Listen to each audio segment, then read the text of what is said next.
La Fundación del Español Urgente, promovida por la Agencia EFE y el BBVA, indicó que la palabra del 2017 fue aporofobia. Este término es usado para el miedo, rechazo o aversión a los pobres. Este neologismo ha estado presente en la actualidad informativa durante los últimos meses. La aporofobia ha sido acuñada por la filósofa española Adela Cortina en varios artículos de prensa en los cuales señala el hecho de que se usan términos como la xenofobia o el racismo para el rechazo a inmigrantes o refugiados, pero la realidad, según ella, es que no es por su condición de extranjeros, sino que porque son pobres. Esta palabra fue incorporada recientemente en el Diccionario de la Lengua Española. La Fundación del Español Urgente escogió este vocablo dentro de otros 12 y decide reconocerla para ponerle un nombre a una realidad que ha estado presente en la sociedad y que por lo menos hasta este momento no había sido bautizada. Para hablar de este tema nos acompaña Juan Pablo Duhalde, es sociólogo y director de las áreas sociales de la organización Techo Internacional. Gracias por acompañarnos. Mucho gusto, Carlos. Juan Pablo, ¿me escucha bien? Sí, escucho bien. ¿Ustedes me escuchan bien? Sí, ya. Quería confirmar la calidad del sonido para que conversemos alrededor de esta palabra. Como decimos, es algo que está presente en la sociedad, que marca muchas veces la desigualdad y la discriminación, pero no tenía un espacio en el diccionario tan claro y tan contundente como lo tiene ahora con el vocablo de la aporofobia. ¿Usted cómo ve esa expresión? Bueno, voy a partir planteando que es un concepto que nos debería dar vergüenza que exista. La fobia a lo distinto, la fobia a quienes viven en situación de pobreza es un síndrome que a la sociedad muestra el fracaso que como sociedad hemos venido desarrollando durante décadas y que ha perpetuado la problemática de la pobreza y la desigualdad. Ese es un primer punto. Y el segundo es que exista es una oportunidad para que esté en agenda, para que se pueda discutir y para encontrar un camino que nos guíe por la colectividad, que cultive derechos, que cultive y difunda valores de confianza, de no violencia, de no discriminación, de no racismo y que nos permita buscar y construir la justicia. Y por eso el concepto de aporofobia, que está en la agenda, que fue la palabra del 2017, nos va a permitir que esté en discusión. Hay que darle un componente valórico, discutirla y trabajarla y poner en agenda y ponerle rostro a quienes viven en situación de pobreza y mostrar las acciones que ellos desarrollan para vivir en su día a día, para mejorar sus condiciones de vida. Eso va a permitir que la palabra aporofobia, ojalá en un futuro sea un recuerdo, un mal recuerdo de lo que fuimos como sociedad, una sociedad desigual, una sociedad que normalizó la pobreza y que nos demos cuenta que eso no puede seguir existiendo y que podamos transformarlo. Y la única manera de transformar esto es poder actuando en conjunto como sociedad, que la aporofobia, como dije, la podamos revertir y que finalmente sea un paso que permitió categorizar una realidad, pero que ojalá la podamos superar y después estemos hablando de justicia y de igualdad. Ese debería ser el norte de ahora en adelante. Quiero compartir con usted, Juan Pablo, y con nuestros televidentes un titular que en el equipo periodístico nos llamó la atención sobre los muchos artículos que han escrito sobre la palabra aporofobia. Proviene de una columna de Milagros Pérez Oliva en el diario El País de España. Ahí la tienen ustedes en pantalla. Aporofobia, el miedo al pobre que anula la empatía. Juan Pablo, ¿por qué en nuestro tiempo, por qué en nuestras sociedades es tan difícil la empatía? ¿Por qué es tan difícil conectar con las realidades y con la vida del otro y de alguna manera entrar en un espacio de solidaridad?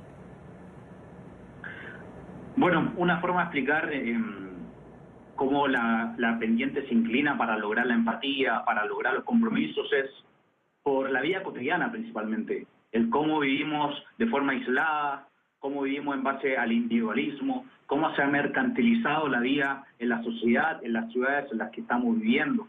Y nos hemos convertido en distintas burbujas que crean distintas moralidades y que finalmente es el destino individual o de un grupo reducido de gente que no nos permite y que finalmente es una barrera, es un muro. Los muros no solamente son físicos, ni de ladrillos, ni de cemento, también son simbólicos.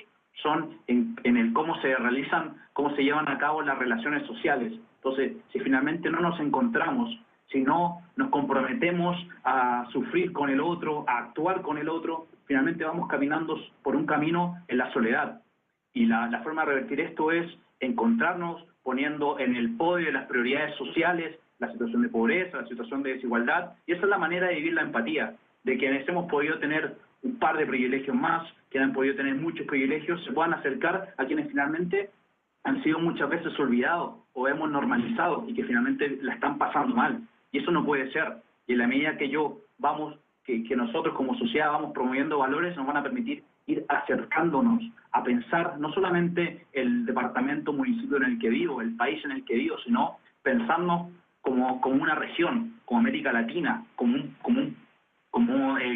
globo, y poder encontrar esos puntos de encuentro. La empatía requiere de un otro, de una u otra, de relaciones, y esa es la forma, generar relaciones, generar confianza.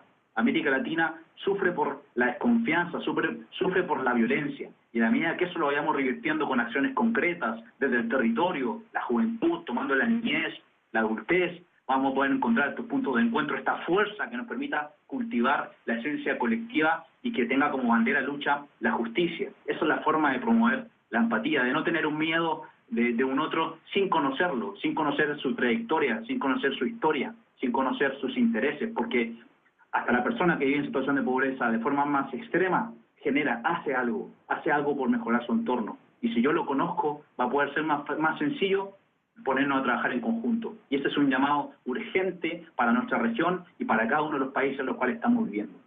Ahora, y este artículo que estamos haciendo mención también señala que son los inmigrantes, los refugiados, los habitantes de las calles, las minorías, quienes viven en las periferias, lejos de las grandes ciudades, quienes son los sujetos, los que más tienen que soportar esa aporofobia de las otras personas que quizás también en condiciones difíciles económicas tratan de diferenciarse del otro y no entrar en esa empatía de la que estamos hablando. Y en ese sentido, ¿quién tiene la responsabilidad de transformar esas realidades, Juan Pablo?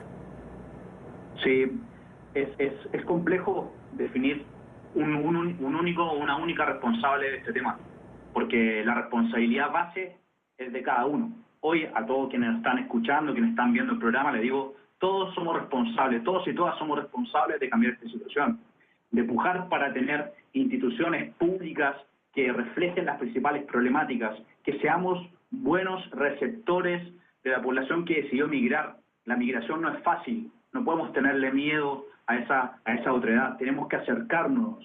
Este continente se hizo en base a migración, tenemos que cuidarla, tenemos que disfrutar esa diversidad, ser buenos anfitriones, porque nunca está lejos el momento que nos va a tocar a nosotros tener que tomar esa decisión y probar una nueva búsqueda de vida. Entonces la responsabilidad es de los gobiernos de poner en agenda las principales problemáticas, de las instituciones que le den respaldo, que funcionen, que no sean burocráticas, sino que se acerquen, que sean humanas, de la juventud que está estudiando, de ser profesionales coherentes con las necesidades sociales, con la urgencia, a toda la juventud, a todo niño, de ser educado en un ambiente sin discriminación y que promueva una cultura del encuentro, a quienes están en los medios de comunicación, de informar y no estigmatizar, y de las organizaciones sociales de poner temáticas en la agenda. Y finalmente eso tiene como resultado que toda la sociedad, desde el lugar que uno ocupa, finalmente vaya actuando, vaya haciendo cosas, porque no hacer algo no es una opción. El no hacer algo nos lleva a un barranco de destrucción moral y valórica. Por eso tenemos que hacer cosas. Y para eso hay distintos lugares, distintos organismos para hacerlo. Desde el lugar que vivo, con mis vecinos, desde el lugar que estudio, desde el lugar que trabajo, desde los centros de salud. Y finalmente es poner en agenda los derechos. Entonces todos somos responsables. Si alguien lo tiene que poner en agenda, pero cada uno y una tiene que asumir responsabilidades directas en esto para transformar, para no hacer las cosas igual que siempre, para hacerlas distintas. Y para el migrante, para las familias que van migrando, que puedan tener acceso a los derechos. Y por eso, para eso tenemos que ser abiertos para aprender, a escuchar y finalmente a dar las bases para que la gente se pueda sentir bien y mejorar la calidad de vida de la gente.